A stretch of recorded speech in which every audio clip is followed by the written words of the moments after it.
Shalom. Et après tout ceci,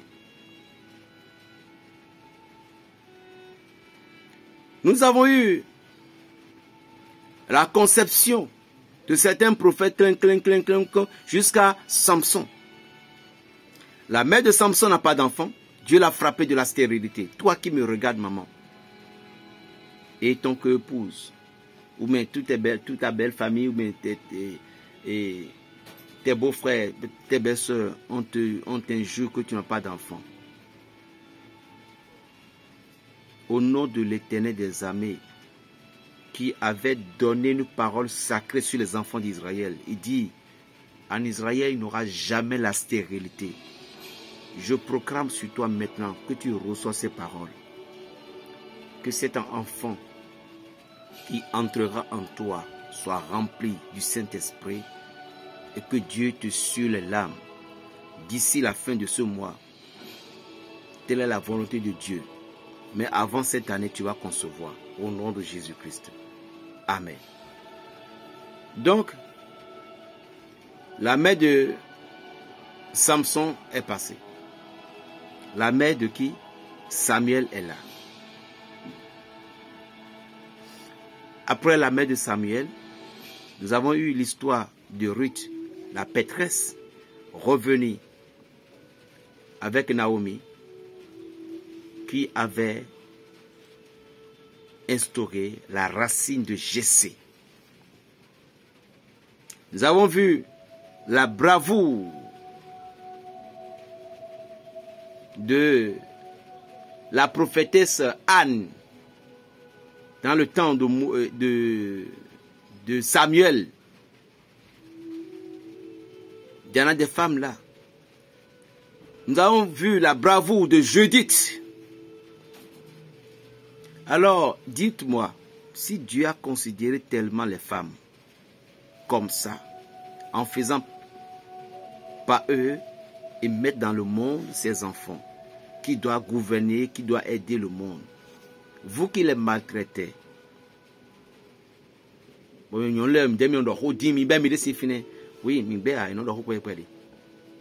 les femmes là, vous parlez trop, cassez-vous de là.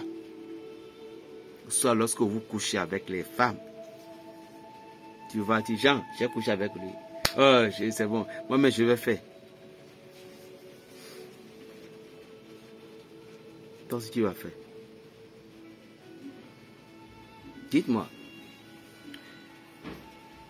tu as payé un terrain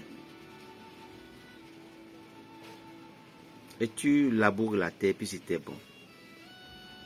C'est ton terrain, c'est le terrain en ton nom. Est-ce que tu peux permettre, est-ce que bien tu vas accepter que d'autres personnes viendront semer encore des graines là-dessus? Non. Tu as un terrain et tu fais des maïs, toutes sortes de choses comme de céréales et ça fonctionne. Je crois que le terrain là, tu vas bien organiser, tu vas bien. Les engrais vont aller sur la terre pour que la terre soit bien fertile. Alors qu'est-ce qui vous empêche? La femme qui reçoit vos spermatoïdes, si c'est mal, si c'est bien, celle qui reçoit, si c'est maladie, si c'est guérison, celle qui reçoit. Celle qui fait qu'aujourd'hui, quand tu sors, tu trouves 25 francs.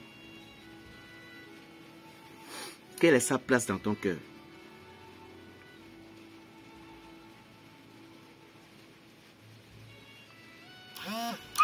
Allez dans certains foyers, il y a des hommes qui sont capables, ils tuent leurs femmes pour hériter de leurs héritages.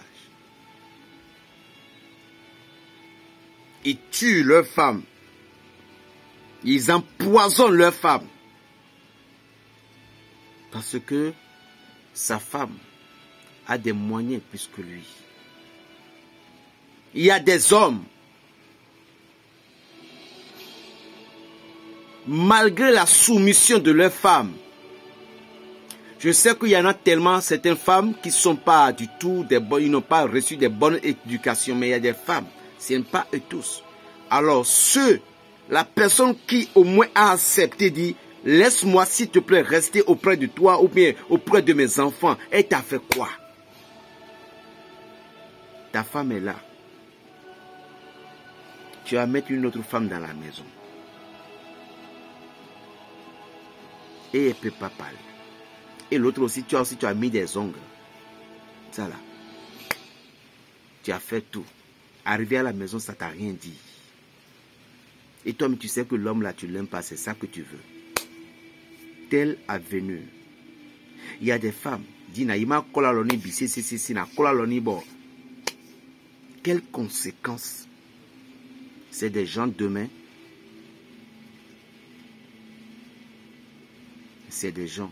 C'est vous qui salissez.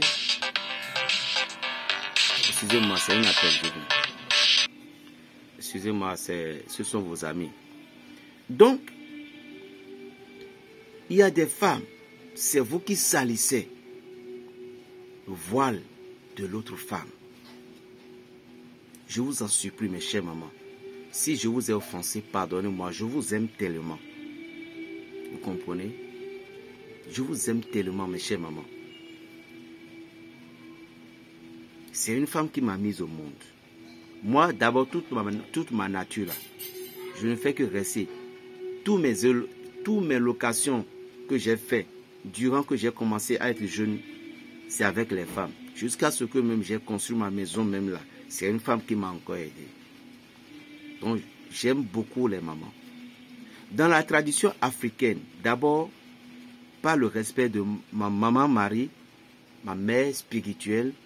Vous voyez, la Vierge Marie en Israël, mais chez les chrétiens, on la nomme comment?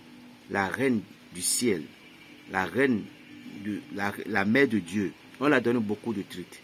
Maintenant, nous, je vous ai déjà dit qu'il y avait déjà une reine spirituelle avant que la Vierge Marie ne s'incarne. Et quand je vous ai parlé des femmes, n'oubliez pas, je n'aime pas oublier Anne, la mère de Jean-Baptiste, et aussi la maman, notre mère, Vierge Marie. J'ai parlé d'elle, il faut fouiller bien les rubriques là. Donc, chez nous en Afrique ici, vous savez, comme il y a toujours le bien, il y a toujours le mal. En Afrique, dans les traditions ici, la reine, mais le titre qu'on a, surtout au Bénin, on les appelle Minona. En langue, c'était en langue de Abomey. Mino, non, miton. Nale, nyonule. Vous comprenez? Minona. Minona, là, ça veut dire nos mamans invisibles. Nos mamans mères. Maintenant, en Minona, il y a deux. Il y a une catégorie qui sont de la sorcellerie, qui font du mal. Il y a une catégorie, ils sont aussi du côté positif. D'abord, les Minona, ce sont eux qui reçoivent, ils sont des juges spirituels. Ils sont comme des juges spirituels. Vous voyez, même les sorciers aussi ont des avocats et des avocates.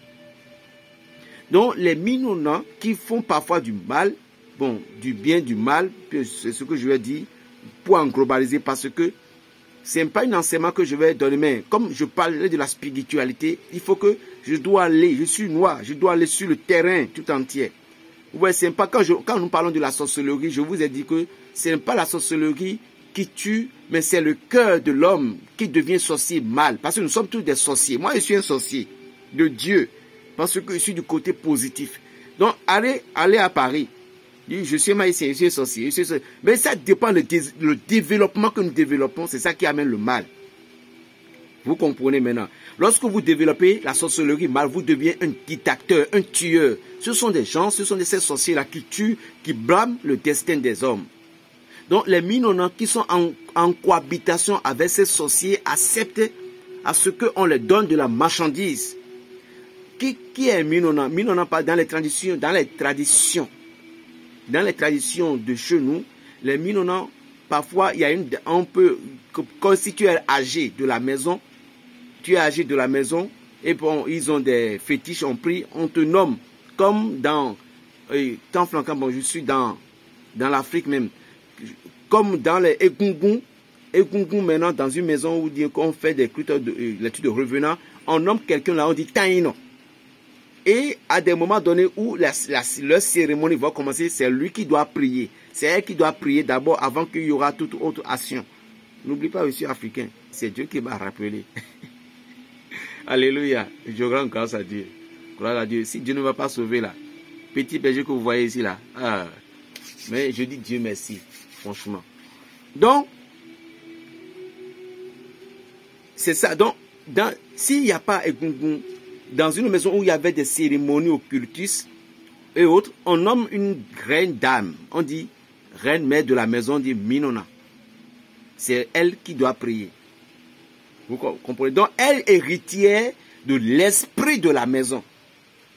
Donc, en chaque tradition, il y a une femme qui gouverne. Donc, comme c'était dans la maison divine de l'Éternel des armées, de la même manière, donc les femmes, ils ont une intronisation plus puissante.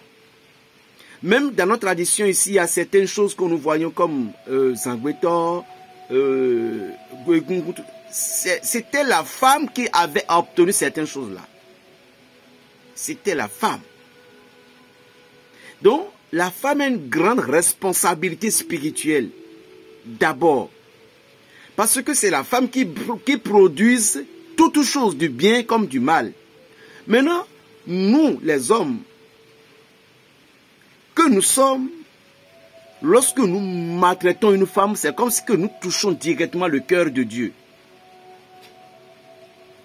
Dieu n'a pas choisi Adam pour qu'il soit enfant de Jésus, il soit le papa de Jésus. Il n'a pas choisi Joseph aussi également. Il a toujours choisi une femme.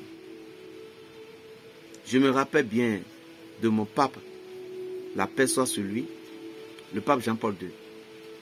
Une de ses évêques lui a posé la question, qui s'appelle Stachou. Il dit,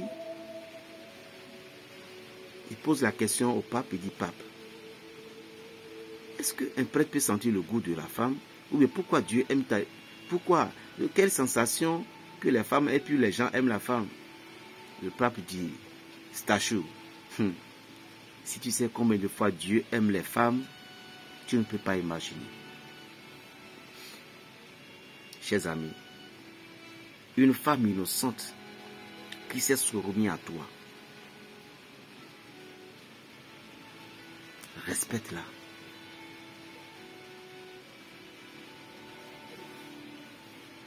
Même si tu voulais aller avoir une autre femme, respectez celle qui est à la maison.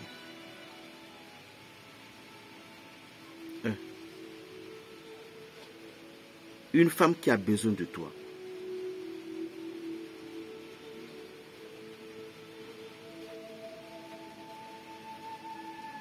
Elle t'a demandé des moyens financiers. Sa fille, sa maman. Quelqu'un est malade. Tu dis que tu dois coucher avec lui d'abord. Elle n'a pas le choix, elle a accepté. Quelle douleur, quelle souffrance pour nos chères mamans. Celle qui va garder 7 mois, 8 mois, 9 mois. Elle va accoucher. Elle est devenue ses pierres.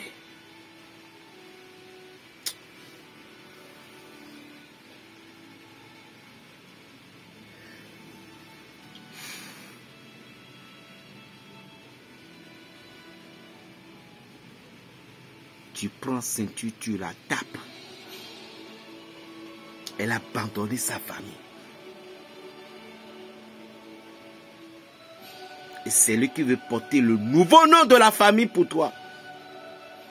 Ton fils est en Europe. Parfois on dit,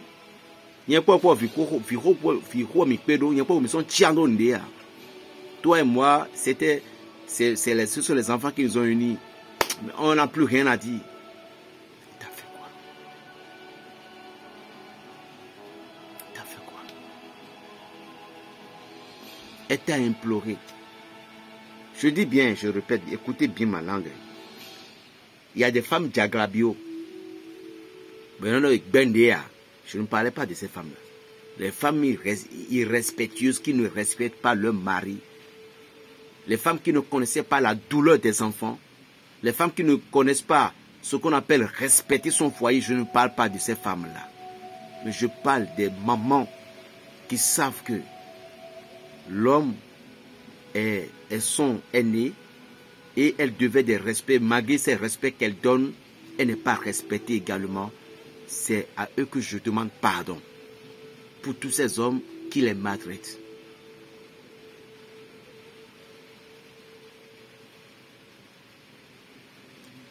Berger, je l'aime, berger, fais quelque chose pour moi. Berger, je n'ai personne. Et toi, tu vis là-bas. Ce n'est pas que l'argent te manque. Tu peux dire, bon, écoute, ce que j'ai à te faire, mon cœur ne t'a pas pris. Je ne suis pas sûr de te marier avec toi, mais ce que je vais te faire, qu'est-ce que tu veux? Dis-moi. Pour que je puisse te le faire. Tu veux que je t'ouvre un atelier, mais je te crée quelque chose. Là, tu peux chercher une autre homme qui est bon pour toi. Bon, ça, c'est un peu mieux. Mais tu l'as abandonné. Elle coule des larmes. Est-ce que vous êtes sûr que cette larme-là, quand ça va couler sur le sol, ça ne va pas demander quelque chose comme une compte?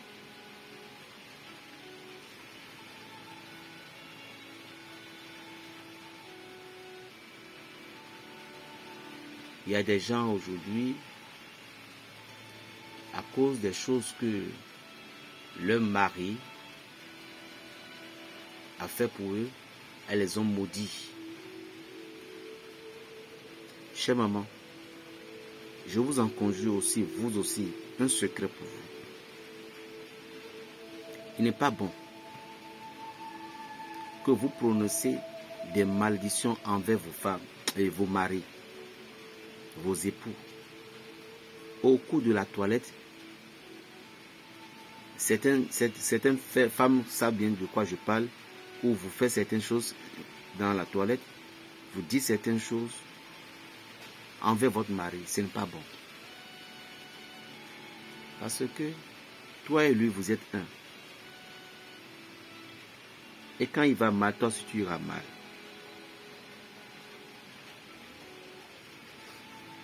Ce n'est pas bon. D'accord, maman? Ce n'est pas bon. Et permettre aussi à papa de parler.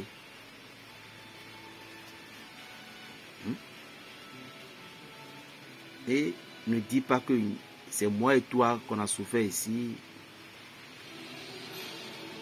Tout ce que tu as fait, ça va gâter. Ne dis pas ça.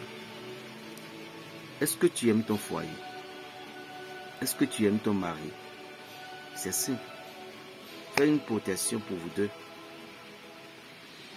C'est simple. Fais que vous deux, rien ne vient vous séparer. Rien ne vient entrer dans vous. Il y en a plein de choses à faire à ton mari. Aucun homme ou bien aucune femme va pénétrer ta femme. Jamais. Aucun homme ne peut pas pénétrer aussi ta femme. Il y en a plein.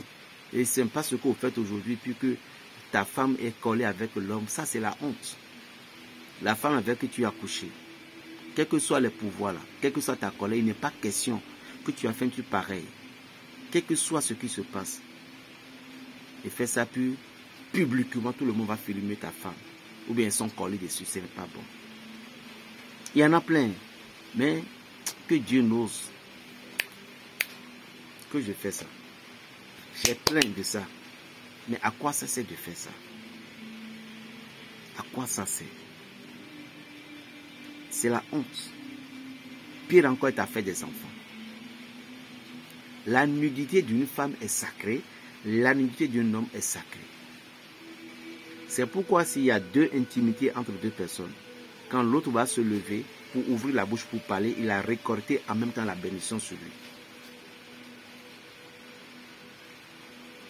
Chère maman, vous allez constater souvent quels sont les foyers qui résistent et quels sont les foyers qui durent et puis ils deviennent vieilles. Ce sont parfois des mamans qui ont fait des expériences. Ils ont échoué dans les foyers. Ou soit des enfants qui ont reçu des éducations auprès de leurs parents. On dit soumets-toi à ton mari. Et on les a pris comme ça. Mais aujourd'hui, c'est difficile que ces enseignements pénètrent dans l'esprit des filles. Parce qu'aujourd'hui, il y a portable, il y a tout. Tu ne peux plus demander à un enfant de 11 ans s'il est vierge. Normalement, il y a des feuilletons que vous ne devez pas accepter que vos filles regardent. Des feuilletons où 1, 2, 3, on s'embrassait, 1, 2, 3, on s'embrassait. Ce n'est pas des feuilletons normaux pour les enfants. On dit qu'elles sont déjà grandies, elles sont déjà adultes. Non, ce n'est pas faux. Même sur YouTube, lorsque tu voulais t'inscrire, ils vont te dire, tu as quel âge? Si tu as l'âge que tu as, YouTube ne va pas t'accepter. Parce que sur YouTube, il y en a un peu de tout. Chers amis, chère maman, je vous aime, je vous considère. Vous les hommes qui tapez votre femme, vos mamans, vous ne savez pas ce que vous créez pour vous. Et aussi, mes soeurs, maman, vous qui avez envoûté vos maris, laissez-moi vous dire, et puis votre belle-mère, on a des vidéos où le beau-fils, le garçon tapait sa maman à cause de sa femme. Quelle malédiction. Taper ta mère qui t'a mise au monde à cause de ta femme.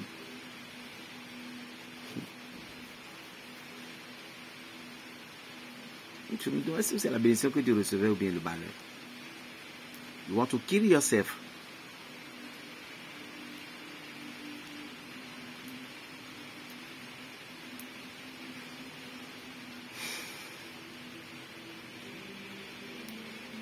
Il n'est pas bon dans les couples. Dans les couples, il va avoir, parfois il va y avoir pas de palabres, ça c'est clair. Ah oui, bien sûr. Il y a des palabres parfois, mais on se couche dos à dos. Et parfois, papa lance les pieds. Maman aussi, quand il voulait, je ne veux pas trop demander pardon avec la bouche. Et maman, c'est de là que maman. Et puis regardez papa si papa est là.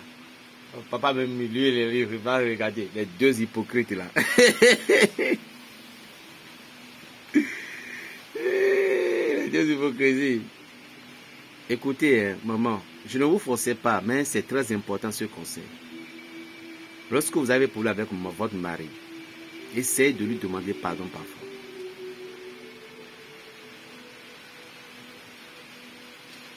Essayez de lui demander pardon. Ce n'est rien. Si vous avez problème avec vous, vous voyez qu'il a raison un peu. Parce que nous les hommes, quand nous avons un peu de raison là, on gonfle. Et parfois, quand tu vois que tu parles avec ton mari, commence pas à oser le ton. Ne dis pas que tu vas oser le ton avec lui aussi. Laisse-la. Et tais-toi. Je te jure que tu vas lui toucher le cœur. Il va revenir pour dire chérie, il faut laisser tomber. On se comprend. Mais lorsque vous deux vous haussez le ton, qui va vous comprendre? L'un et l'autre.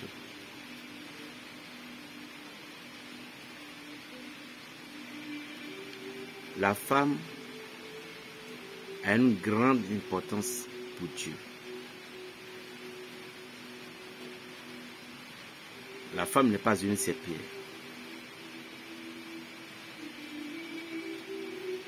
Il y a des gens, vous êtes maltraités, vous êtes anéantis par certaines femmes à qui vous avez fait confiance. Parfois, ces femmes, ces dames qui vous font ça là, ce sont les éducations. Parce qu'à jeune âge, papa s'est séparé de maman, maman s'est séparée de papa. Elles n'ont pas vécu la famille, elles n'ont pas vécu si. Elles ont été traumatisées et ils ont commencé par faire leur vie comme ça, tout. Ils ne peuvent plus avoir le sentiment, ce qu'on appelle sentiment. Et quand ils les appellent, on dit, c'est quoi sentiment? Sentiment est déjà mort.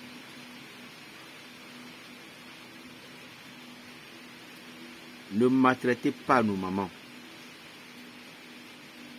Respectez nos mères. C'est pourquoi la Vierge Marie, est-ce que je peux abandonner cette âme? Jamais. À moins qu'elle a pris mon souffle près d'elle.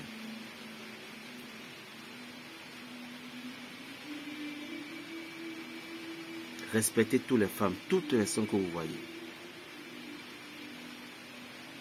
Je ne parle pas des femmes qui n'ont pas de goût pour la vie d'eux-mêmes.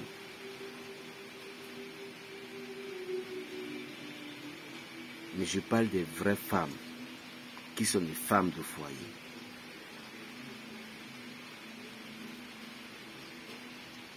Et la femme n'est pas un objet. N'est pas un objet, vous allez taper.